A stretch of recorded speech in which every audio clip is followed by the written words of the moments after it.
បើសិនជាយើងក៏លេខមកមើលអកពិសេសនៅក្នុងតំបន់អាស៊ាននៅក្នុងប្រទេសកម្ពុជានៅប្រទេសយើងគឺនៅមានកម្រិតទាបនៅឡើយបាទហើយយើងបូកសរុបទៅពន្ធលើបរិយនេះវាមានត្រឹមតែ 25% នៅក្នុងប្រទេសយើងហើយខណៈពេលដែលប្រទេសខ្លះគឺឡើងដល់ទៅ 75% ប្រទេសខ្លះឡើងទៅដល់ double 100%បាទហើយ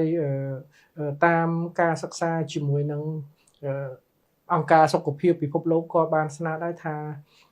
ការឡើងពន្ធលើបរិយគួរតែឡើងបានដល់ទៅ 75% នៃថ្លៃលក់រាយចា៎បាទអញ្ចឹងយើងក៏លេខមកថាចំនួននេះវានៅមានចំនួនមួយបរិមាណមួយទាបនៅឡើយបើទៀងធៀបជាមួយនឹងបណ្ដាប្រទេសផ្សេងៗហើយនៅក្នុងនេះលើកលែងតែប្រទេសឡាវមួយទេគឺកម្ពុជាយើងមានពន្ធលើបរិយនឹងទាបជាងគេបាទដូច្នេះហើយបណ្ដាប្រទេសទាំងអស់បាទដែលចុះសន្ធិសញ្ញាទៅលើការទប់ស្កាត់បរិយនេះទាំងអស់គ្នានឹងសុទ្ធតែរួមចំណែកនៅក្នុងការតម្លើងពន្ធលើបរិយដើម្បីទប់ទល់ជាមួយនឹងបញ្ហានៃការរីករាលដាលនៃការជក់បរិយផងចា៎ផលប៉ះពាល់ទៅដល់វិស័យសេដ្ឋកិច្ចផងហើយនិងផលប៉ះពាល់ទៅដល់ផលិតភាពក្នុងការបំពេញការងារ